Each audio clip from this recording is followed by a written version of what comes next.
Hello students, welcome to एड्योरा। मैं हूं मुकुंद माधव शर्मा, आपका लोक प्रशासन का फैकल्टी।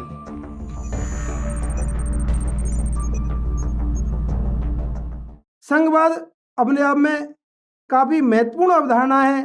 न केवल संघ राज्य संबंधों के दृष्टिकोण से बल्कि संसदीय लोकतंत्र के दृष्टिकोण से भी यह काफ़ी महत्वपूर्ण टॉपिक है।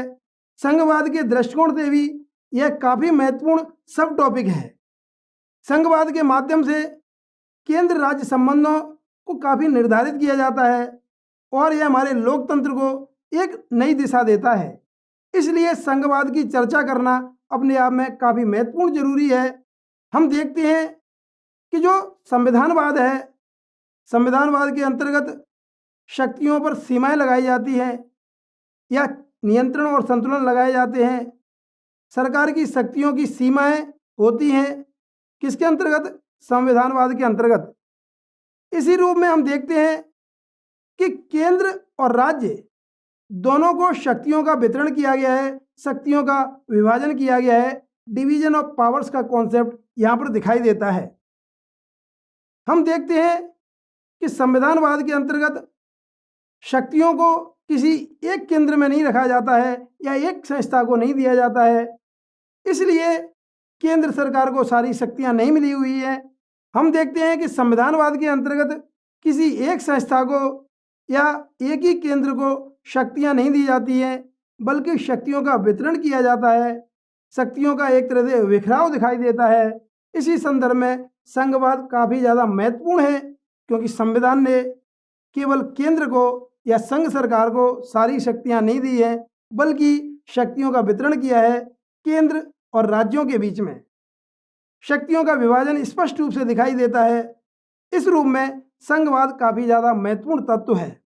संघवाद काफ़ी ज़्यादा महत्वपूर्ण संकल्पना है। इसकी हम चर्चा कर लेते हैं। संघवाद की आधारभूत आवश्यकताएं सबसे पहले देख लेते हैं। कैसे पहचानेंगे कि किसी देश में संघवाद है या नहीं है? संघवाद के लिए कम से कम 2 स्तर की सरकारें होनी चाहिए और 2 स्तर की सरकारों के बीच शक्तियों का विभाजन होना चाहिए। अर्थात कहने का आशय यही है कि 2 स्तर की सरकारें होना चाहिए। जैसे भारत में केंद्र सरकार और राज्य सरकारें दिखाई देती हैं, उनके मध्य हम देखते हैं शक्तियों का विभाजन दिखाई देता है। केंद्र सूची, राज्य सूची, समवर्ती सूची के रूप में शक्तियों का विभाजन दिखाई देता है। संघ सूची में या केंद्र सूची में संघ सरकार कानून बना सकती है, राज्य सूची में राज्य सरकार कानून बना सकती है और समवर्ती सूची के विषयों में केंद्र सरकार और राज्य सरकार दोनों ही कानून बना सकती है। लेकिन विरोधाभास की स्थिति में केंद्र सरकार के कानून को प्राथमिकता दी जाएगी या संसद द्वारा बनाए गए कानून को प्राथमिकता दी जाएगी।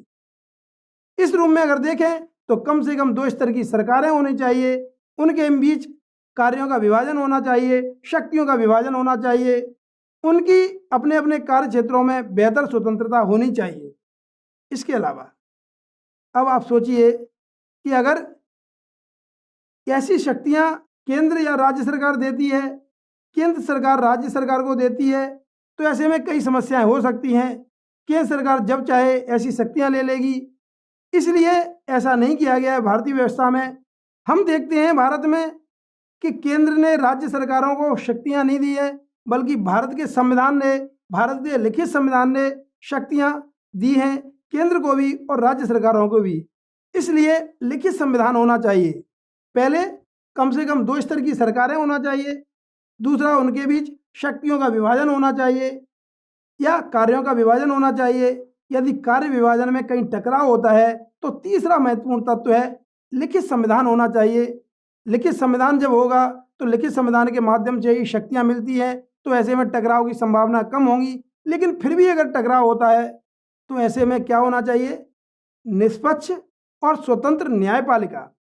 तो इसलिए चौथा महत्वपूर्ण तत्व हो जाता है निष्पक्ष और स्वतंत्र न्यायपालिका।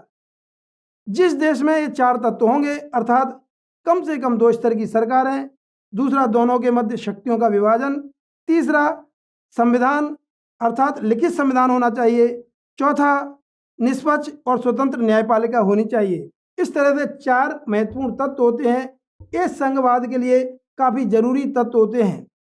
हम देखते हैं कि विभिन्न स्तर की राजनीतिक व्यवस्थाओं के बीच संबंध उच्चस्थ अधीनस्थ के नहीं होने चाहिए, बल्कि संबंध बराबरी के होने चाहिए। लिखित संविधान की सर्वोच्चता होनी चाहिए, शक्तियों का विभाजन होना चाहिए, स्वतंत्र न्यायपालिका होनी चाहिए, उसके माध्यम से विवादों का निवारण होना चाहिए। ऐसी सारी प्रवृत्तियां भारतीय संवैधानिक व्यवस्था में देखी जा सकती हैं, हमारी संघवादी व्यवस्था के अंतर्गत देखी जा सकती हैं। अब बात आती है कि भारत ने कनाडा के संविधान से ऐसी प्रवृत्तियों को ग्रहण किया है।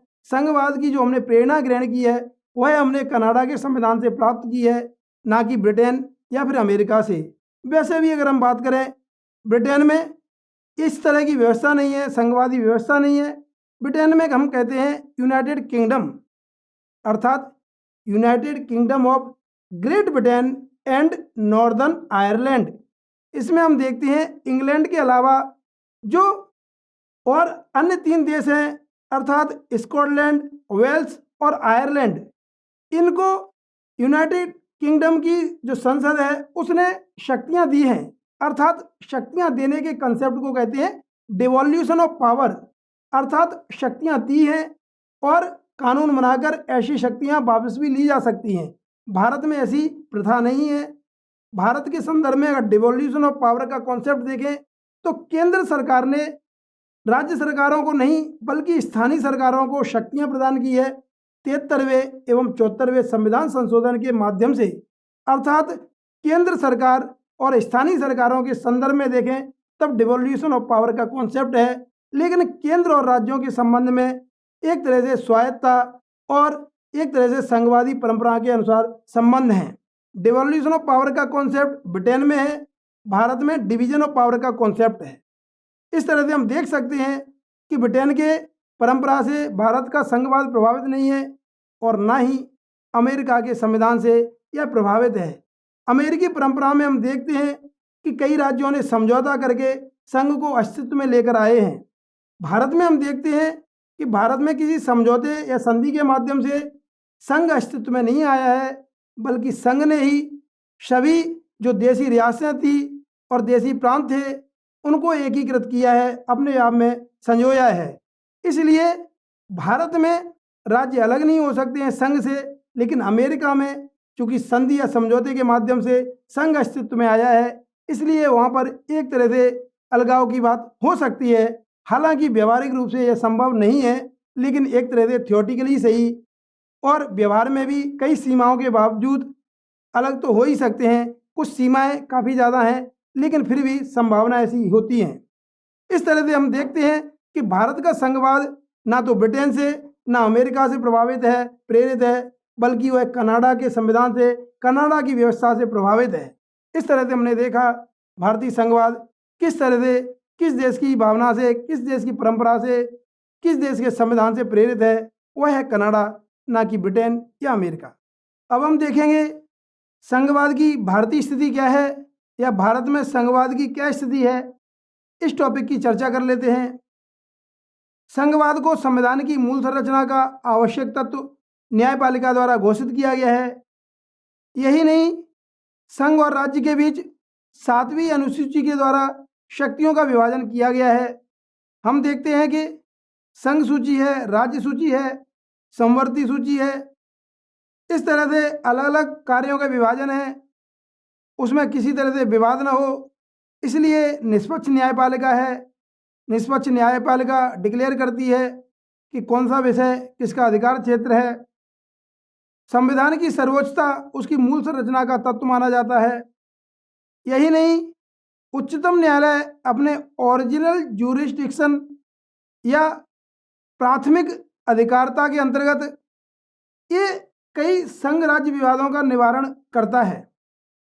हालांकि हम यह भी देखते हैं कि संघ और राज्यों का काफ़ी कुछ प्रभाव दिखाई देता है, संघ का राज्यों पर भी काफ़ी प्रभाव दिखाई देता है, लेकिन तब भी राज्य सामान्य रूप से अपने कार्य क्षेत्र में स्वायत्तता से कार्य करते हैं।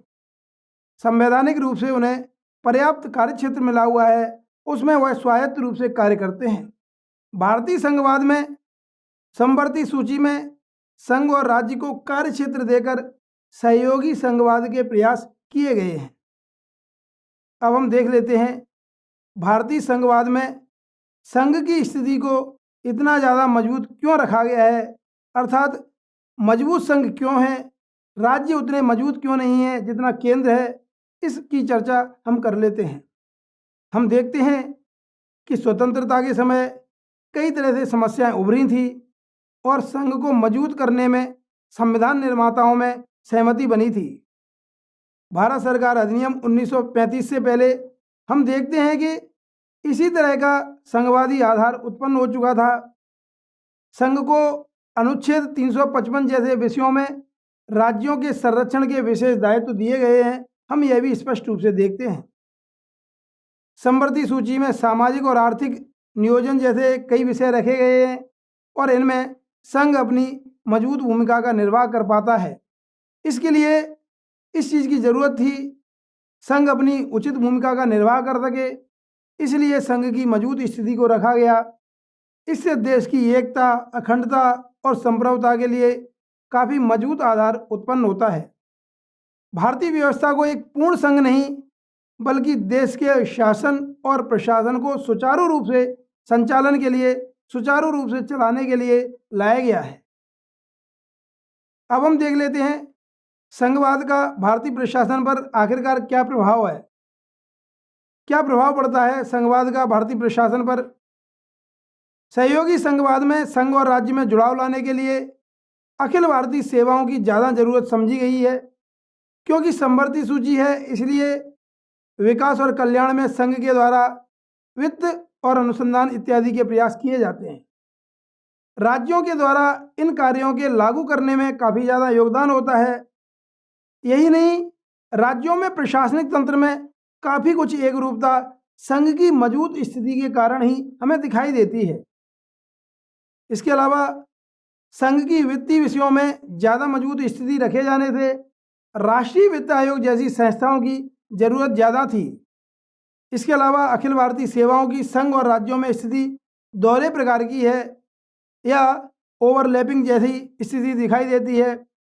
क्योंकि संघ की स्थिति सशक्त है, संघ तथा राज्य प्रशासनिक मुद्दों में काफ़ी ज़्यादा जुड़े हुए हैं, इसलिए अखिल भारतीय सेवाओं की ऐसी स्थिति दिखाई देती है। संघ की स्थिति ज़्यादा सशक्त होने और राज्य पुनर्गठन के ज़्यादा मुद्दों की वजह से अंतर्राज्यीय समन्वय में संघ की भूमिका स्पष्ट रूप से दिखाई देती है।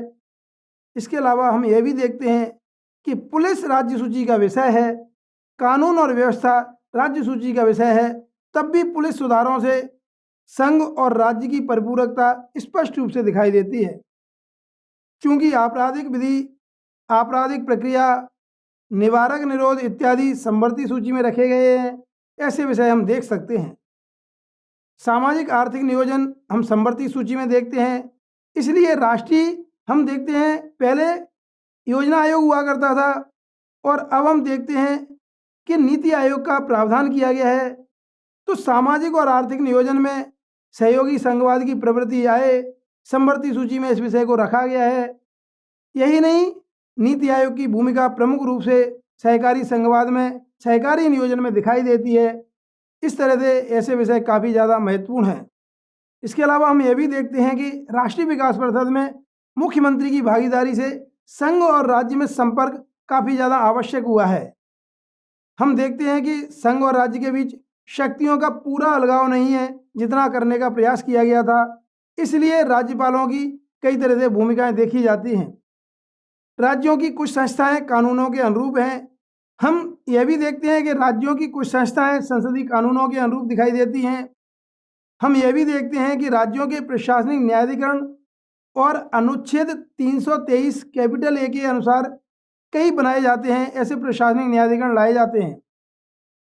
प्रशासनिक न्यायाधिकरण अधिनियम 1985 को लाया गया। यही नहीं, राज्य नीति निदेशक तत्व और हम देखते हैं कि इसके संदर्भ में संघ और राज्य दोनों के लिए लोक नीति के एक महत्वपूर्ण स्रोत के रूप में है। अर्थात राज्य नीति निदेशक तत्व केवल संघ सरकार को ही निर्देश नहीं देते हैं, बल्कि राज्य सरकारों को भी वह समान रूप से निर्देश देते हैं कि इन निदेशक तत्वों को वह ध्यान में रखें, नीति और कानून बनाते समय इन्हें मार्गदर्शक स्रोत के रूप में उपयोग करें। संघ लोक सेवा आयोग, प्रांतीय लोक सेवा आयोग, इसके अलावा संयुक्त लोक सेवा आयोग भारत सरकार अधिनियम 1935 से ही चले आ रहे हैं। इसके अलावा हम यह भी देखते हैं कि संविधान और संघवाद में प्रशासनिक मामलों में न्यायपालिका की रुचि या हस्तक्षेप के लिए एक नया वातावरण उत्पन्न हुआ है। संघ और राज्य के लेखा कार्यों में समरूपता बढ़ती है, क्योंकि संघ और राज्य का लेखा और लेखा परीक्षण संघीय सूची की प्रविष्टि 76 में संघीय सूची के विषय हैं। हम देखते हैं कि 91 कॉन्स्टिट्यूशनल अमेंडमेंट एक्ट अर्थात 91वें संविधान संशोधन अधिनियम से संघ और राज्य दोनों ही शासनिक तंत्र की एक तरह से निर्भरता है। एक तरह से हम देखें तो दोनों में ही ऐसी प्रवृत्तियां देखी जाती हैं। जब दल बदल की प्रवृत्ति आती है तो दोनों पर ही दल बदल अधिनियम इस संदर्भ में लागू हुआ देखते हैं।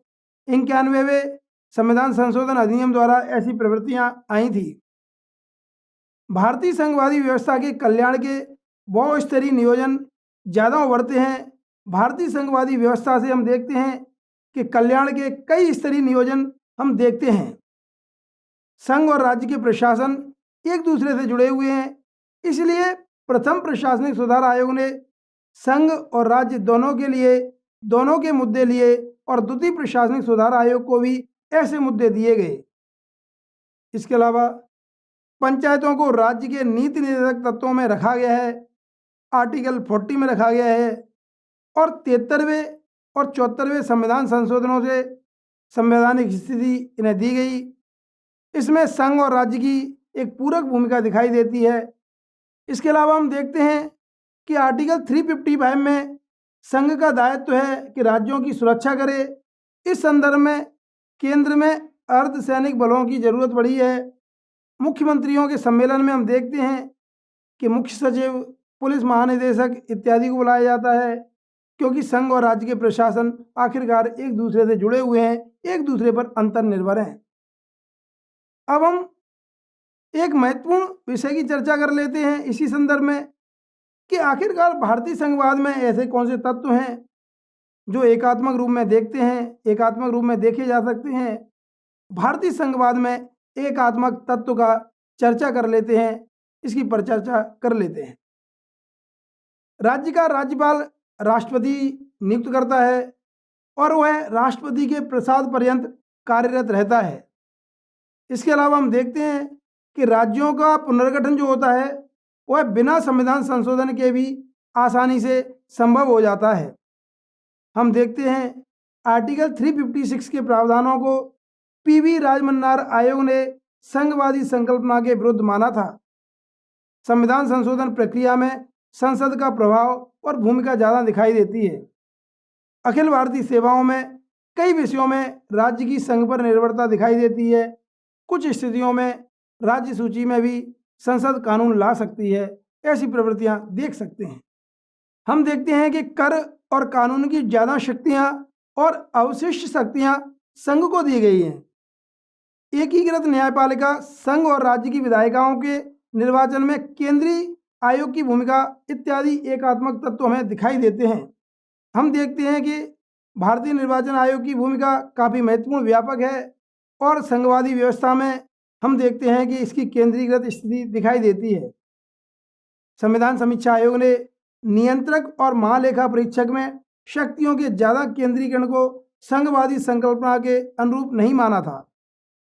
आर्टिकल 256, 257, 365 इत्यादि से राज्य की स्वायत्ता पर प्रतिकूल असर पड़ा है।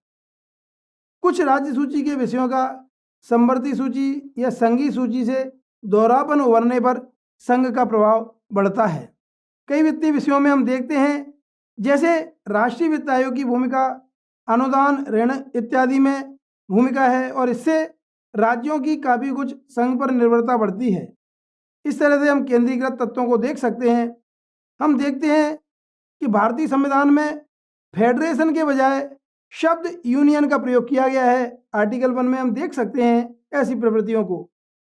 अनुच्छेद 163 या 163 में राज्यपाल के कुछ शोबे के विषय हो सकते हैं, जबकि राज्यपाल पर हम देखते हैं संघ का कहीं ना कहीं दबाव देखा जाता है, प्रभाव देखा जाता है। अब हम देख लेते हैं भारतीय संघवादी व्यवस्था सहयोगी संघवाद कैसे है, इसकी चर्चा कर लेते हैं। 7वीं अनुसूची में समवर्ती सूची भी दिखाई देती है। राज्य नीति के निदेशक तत्व संघ और राज्य दोनों की नीतियों का मार्गदर्शन करते हैं।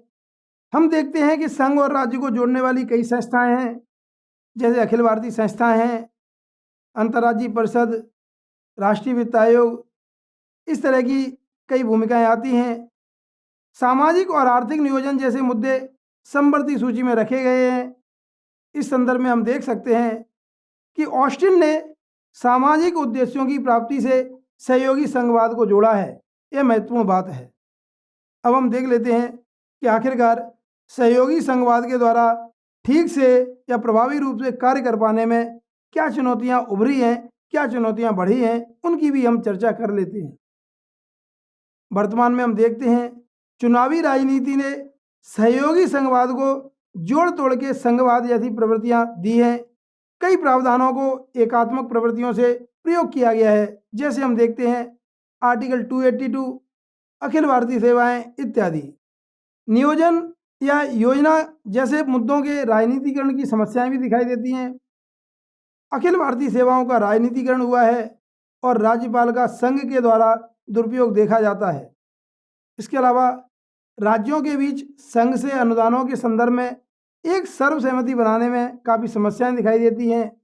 संघ और राज्यों में जो सत्ताधारी सरकारों के दलीय संबंधों के उपयुक्त न हो पाने का भी इस पर प्रभाव पड़ता है। इस तरह से हमने कई चीज़ें देखी, कई प्रावधान देखे, कई प्रवृत्तियां देखी।